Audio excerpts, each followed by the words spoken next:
चाहिए हमको, पहले तीन। सर इधर देखो, सर यहाँ पे, सर यहाँ, On your left. Sir, right side. Sir इधर center line, sir Please come. Avana. Line इधर, थोड़ा पीछे जाओ। आवाज क्या करते हैं?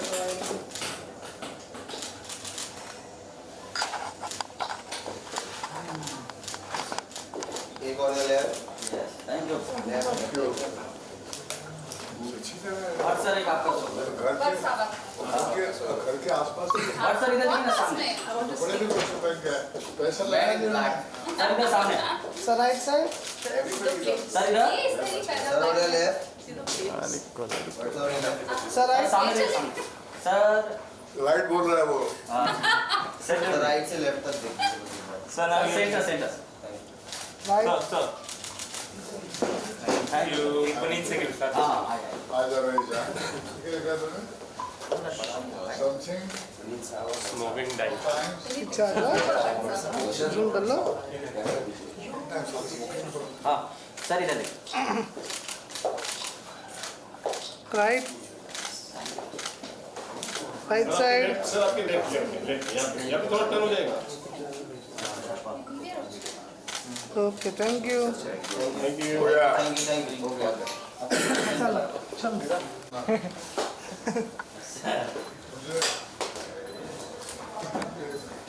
जी पिताजी कल नीरज का आज ही है, मैं वो है मुंबई में। सब लगा दिल्ली चला गया कभी आते हैं सीरियस लगा चक्कर क्या है नहीं सर। कुछ तो बात बीवी मारी। बीवी तो नहीं मारी। चल भाई आ जाओ अब प्रीता अमन Shweta, Aman, please come. हाँ जी, फोकस मार्केटिंग नाम की एक चीज होती है जहां पर फोकस वहां होता है जहां पर होना चाहिए। तो ये जो है हम आज एक खास मकसद से आए हैं। मेरे लेफ्ट पे पुनीत दीक्षित जी हैं, राइट पे श्वेता बोत्रा जी हैं। पुनीत जी ने 1920 का म्यूजिक दिया है, श्वेता जी ने हमारे साथ ही एज ए लिरिक राइटर एक सफर शुरू किया है। तो मैं सोच रहा था कि मैं आज आके आप लोगों के साथ में बात जब करूं तो क्या करूं। अक्सर हम बात करते हैं तो फिल्म की बात करते हैं, मेकिंग की बात करते हैं। तो न जाने मुझे दो महारथियों की याद क्यों आई।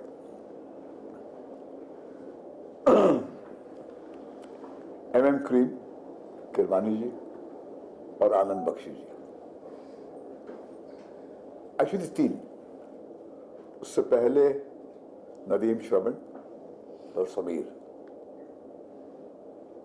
उसके बाद कतील शिफाई साहब और अनु मलिक।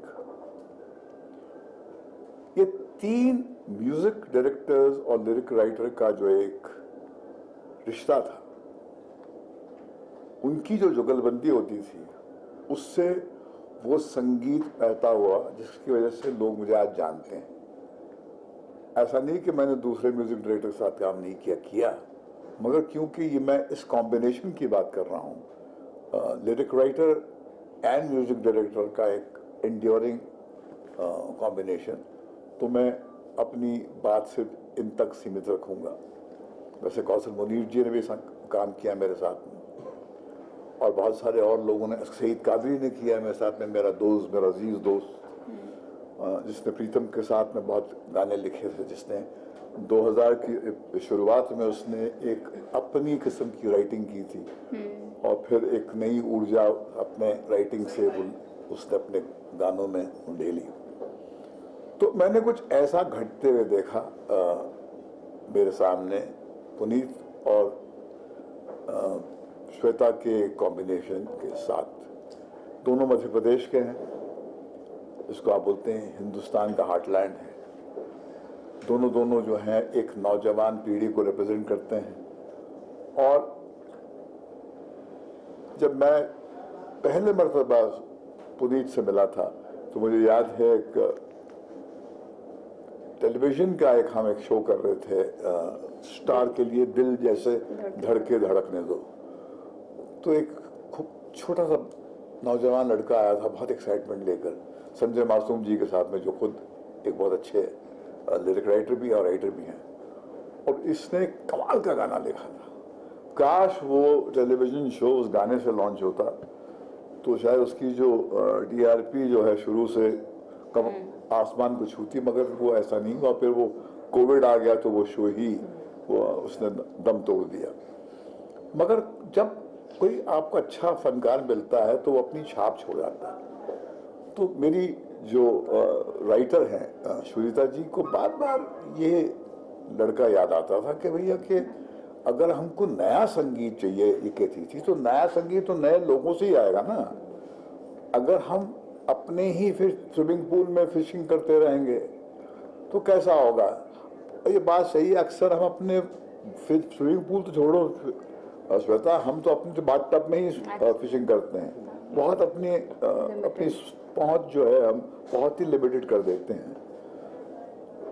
फिर जब हमें इस बच्ची से मिला विक्रम के साथ, जब मैंने अपना सफर शुरू किया तो ये वहाँ पर राइटिंग रूम से कनेक्टेड थी, मगर मैंने देखा था इसके अंदर स्पार्क है लफ्ज़ों को लेकर, इसके अंदर इसके लफ्ज़ों में एक संगीत है। तो मैंने इससे कहा बच्ची व्हाई डोंट यू राइट, तुम लिरिक्स लिखो। तो ये उसको अपने आप पे एतबार नहीं था। तो मैंने कहा क्या होगा, बुरा गाना लिखोगी तो अगर गिरते पड़ते हम भी यहाँ पर हमने 54 ईयर्स गुजार लिए हैं तो तुम भी गिरते पड़ते सीख ही जाओगी। अब मेरा ये मानना है, अब ये क्या होता है, कामयाब रिश्ते जो हैं बड़ी मुश्किल से जुड़ के रह पाते हैं, और ये कॉम्बिनेशन जो है मैंने देखा है, ये हमारे साथ में श्वेता जी की जो अगली पिक्चर जो है हम बना रहे हैं हरे कृष्णा मीडिया टेक में, स्ट्रगलर, उसके गाने भी इन्होंने कंपोज किए हैं, लिरिक्स इन्होंने लिखी है। ये हमारे साथ बहुत ज़्यादा काम करने वाले हैं आने वाले कल में। और लेखक क्योंकि हमारे राइटिंग रूम का ये हिस्सा है, और जब कोई लिरिक राइटर आपके राइटिंग रूम से कनेक्टेड होता है तो उसकी राइटिंग में वो कथानक की गूंज होती है।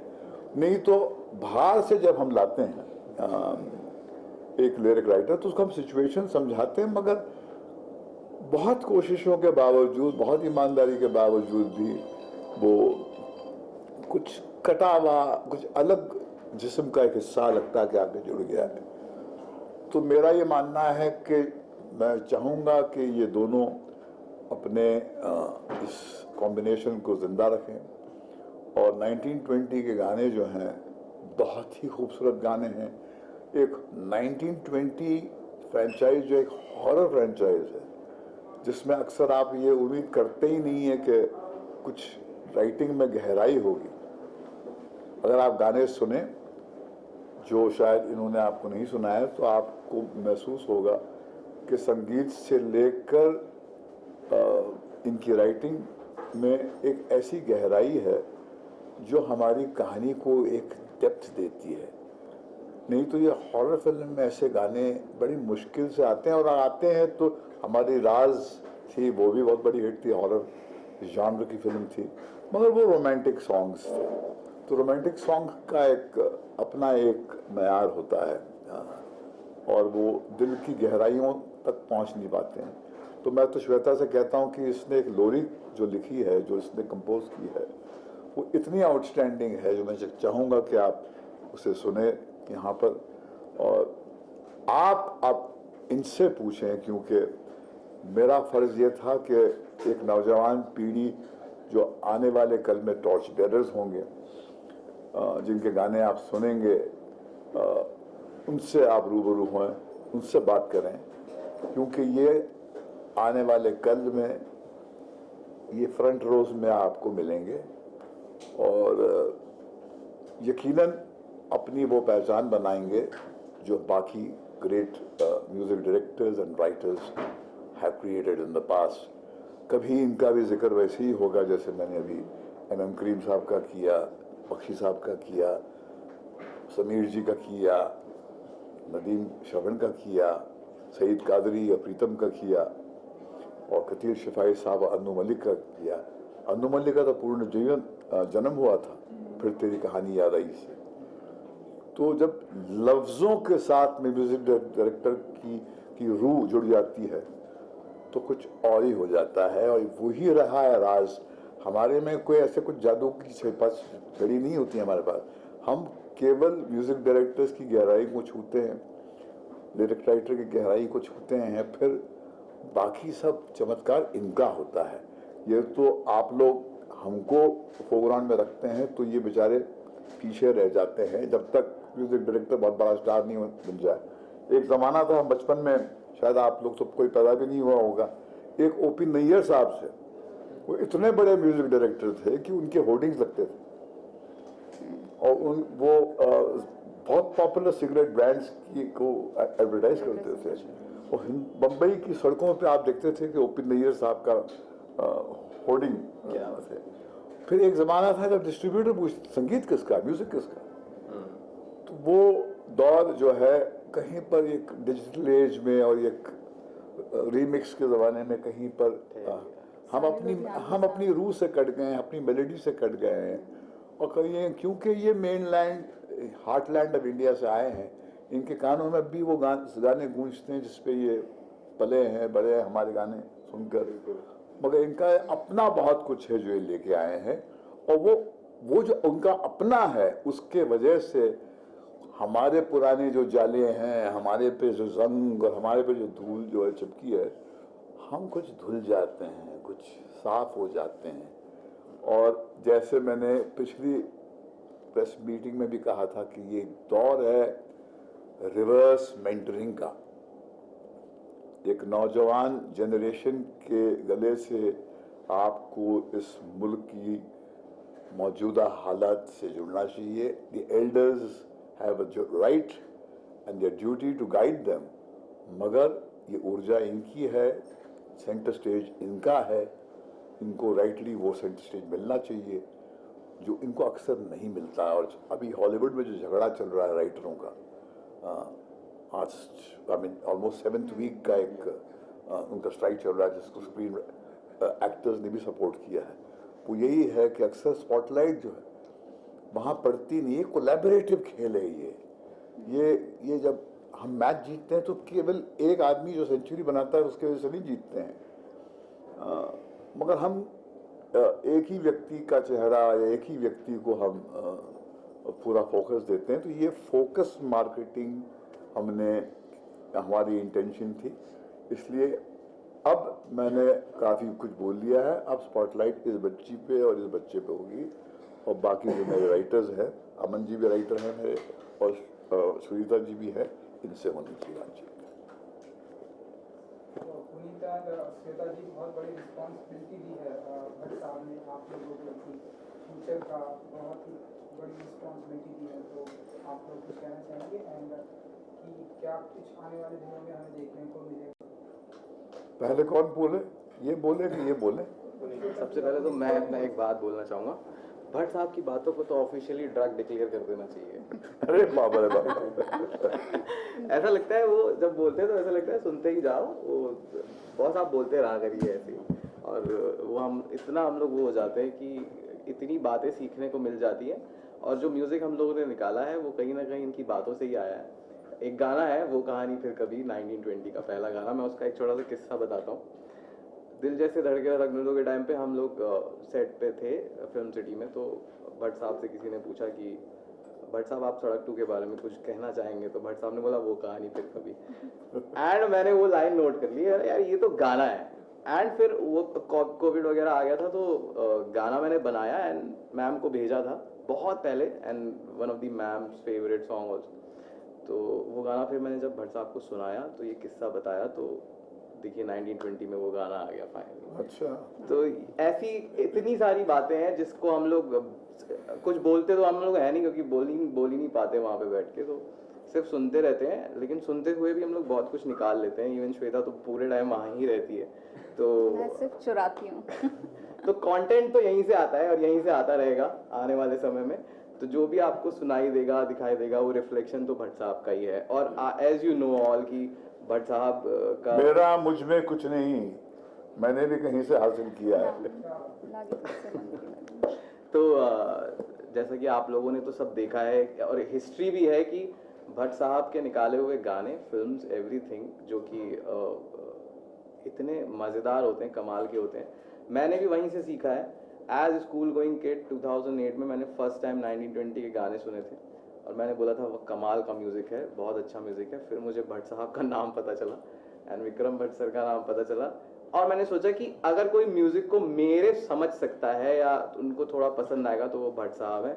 एंड देखिए डेस्टिनी की आई एम डूइंग 1920 का एक सीक्वल, तो this is kind of a success to me. And इसके लिए आपको इनको बोलना चाहिए, पुल तो इन्होंने बनाया है आपके साथ। श्वेता मैम अगर हमारे बीच नहीं होती तो शायद मैं तो भट्ट साहब तक नहीं पहुंचता, बट इनका सपोर्ट बहुत ज़्यादा रहा है एंड भट्ट साहब का तो रहा ही है। वो तो हमेशा सपोर्ट करते हैं नए लोगों को, उनके पास कोई भी आता है तो उसको काम मिलता ही है अगर वो डिजर्व करता है तो जिसका खुदा नहीं, जिसका कोई नहीं होता उसका खुदा होता है और इंडस्ट्री में यही खुदा है भाई बहुत लोगों के। क्या होता है कि जब हम बिल्कुल सेंटर में पहुंच जाते हैं ना इंडस्ट्री के, तो हमारा सर्कल लिमिटेड हो जाता है। तो मुझे याद है कि सोनी जो इंटरनेशनल लेबल के जो एक रिप्रेजेंटेटिव आए थे, जिनके साथ हमने कुछ फिल्में बनाई थी,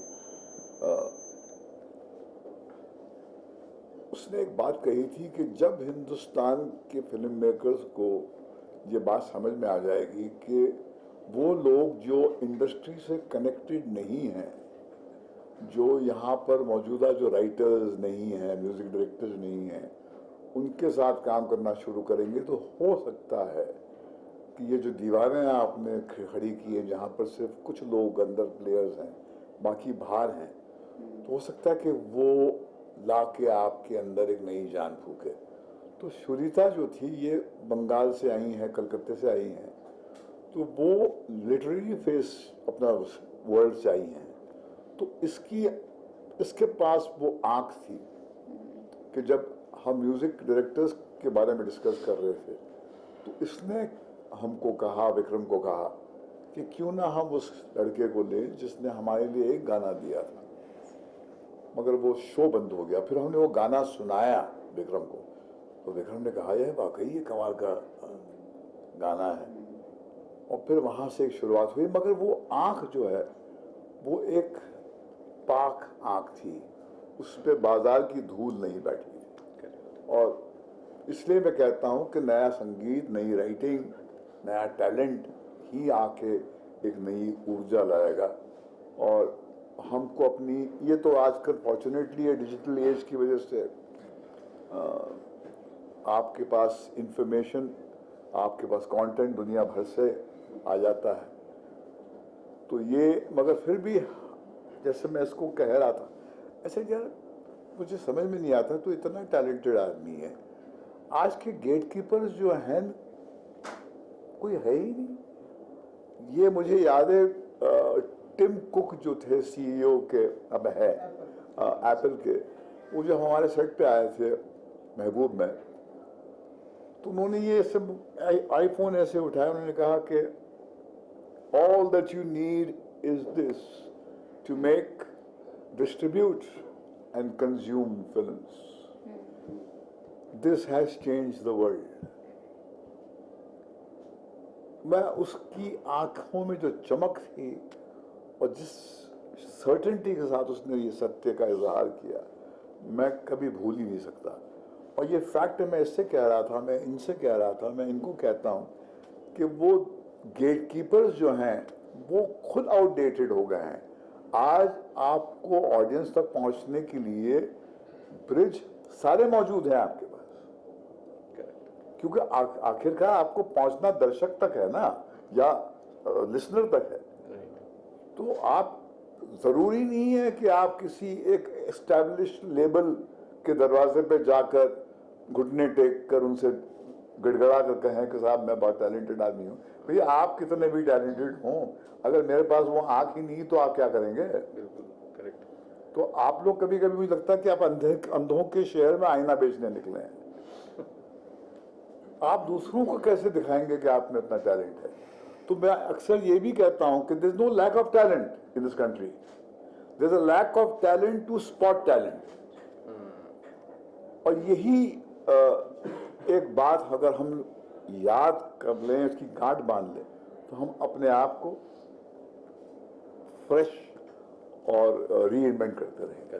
But you feel that, as you said, that there is lots of content and like people are exposed to so many things like because of the internet and तो कितनी अच्छी बात भी है और बुरी बात भी है, क्योंकि लोगों ने इतना कुछ देखा है, सुना है, तो everyone has become an expert also। तो ये दौर जो है एक्चुअली वो आपके हिसाब से कितना सही भी है? और देखिए जर्नलिज्म में भी ये भय जो है आया था कि साहब आजकल तो हर कोई व्यक्ति जो है जर्नलिस्ट हो गया है, मगर एक इन्फॉर्म्ड ओपिनियन होती है। एक व्यक्ति होता है जिसने तपस्या से बहुत मेहनत से एक क्राफ्ट को मास्टर किया है। जब उसका आप काम पढ़ते हैं, एक एस्टैब्लिश्ड न्यूज़पेपर हो या एक एस्टैब्लिश्ड नेटवर्क हो, उसका आप कंटेंट देखते हैं, तो उसका कोर, उसमें कोर होता है, उसका अंदाज आपको पेश करने का होता है नया, और वो एक सम्मान करते हैं आपके वक्त का। तो मेरे हिसाब से ये बहुत कुछ चीज़ें बदलने के बाद में लगता है कि एक डिल्यूज है और ये एक सुनामी ऑफ कंटेंट कहीं पर आया। उसमें एक फ्रेज था कि looking for a needle in a haystack, मगर now you are looking for that needle in a room full of needles. तो उसमें आपको वो कैसे मिलेगा? तो हेयरस्टैक में तो मिल जाती है आपको एक नीडल। तो ये वाकई एक अपने आप में प्रॉब्लम है। इसलिए जैसे ये फोकस मार्केटिंग की बात क्यों कर रहे हैं, क्योंकि जब हम अपने फिल्म की प्रमोशन के लिए निकलते हैं तो अक्सर हमारे जो मेन प्लेयर्स होते हैं वो कहीं पर एक्लिप्ट हो जाते हैं, पीछे रह जाते हैं। तो उनको उनका अधिकार है उनको असर्ट करने का, और हमारा फर्ज है उनको आगे पुश करने का, क्योंकि ये तो वो balance of power in a production house और इन अ फिल्म कम्युनिटी वो अनइवन होता है। ज़रूरी नहीं कि सिर्फ आप बहुत बड़े स्टार बन जाएं और वो आपके एक्स नंबर ऑफ गाने जो हैं वो बिकें, तब जाके ही आप दुनिया को बोलेंगे कि हाँ ये व्यक्ति तो कमाली है, और बाकी जो है जो बैकग्राउंड में है उसको आप फोकस ही नहीं देंगे। सो आई पर्सनली फील के, जिससे मैं अपने राइटिंग रूम में कहता हूँ कि the story listener is far more intelligent then the story teller. कि हमारा जो सिक्योरिटी का जो लड़का था जिसने हमको यहाँ पर आते वक्त रोका और फिर हमसे वो साइन करवाया, उसमें हमसे ज़्यादा समझ है। हमने इतनी सारी फिल्में बनाई हैं, तो हम कहानी बना तो लेते हैं, मगर कहानी सुनकर उस पर सही किस्म का रिस्पांस देना, सही जगह पर उंगली रखना, कहना कि साहब ये इसमें ये नहीं है, इसमें ये वीकनेस है, वो स्टोरी लिसनर में होती है। इसलिए बड़े बड़े प्रोजेक्ट्स बनते हैं, बाहर से जुड़े हुए होते हैं। हमने भी इतनी सारी फिल्में बनाई, इतनी कॉन्फिडेंस के साथ बनाई, मगर पानी नहीं मांगा उन फिल्मों ने, क्योंकि वो दर्शक के पास वो एक सोच होती है। तो मेरे ख्याल में जो कंटेंट म्यूजिक के क्षेत्र में यह है कि द लिसनर, अच्छा गाना आपके पास पहुंच ही जाता है। और ये तो मैं कहूँगा, छाती ठोक के कहूँगा, इनसे कहूँगा कि आग को किसी पीआरओ की जरूरत नहीं है। आग पीआर मशीनरी नहीं ढूंढता, वो अपने आप फैलती है। तो अच्छा गाना, अच्छी फिल्म, अच्छा कंटेंट किसी भी फील्ड में हो, अच्छी किताब, वो आग की तरह फैलती है, आप रोक ही नहीं सकते। और उनका उसका फिर असर सालों साल रहता है। जैसे एम क्रीम का गली में आज चांद निकला, तू मिले एक दिल खिले,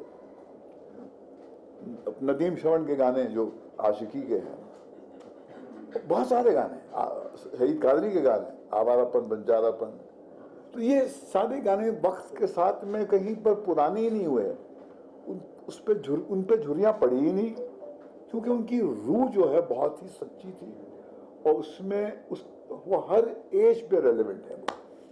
हाँ, वही एक सवाल आ गया।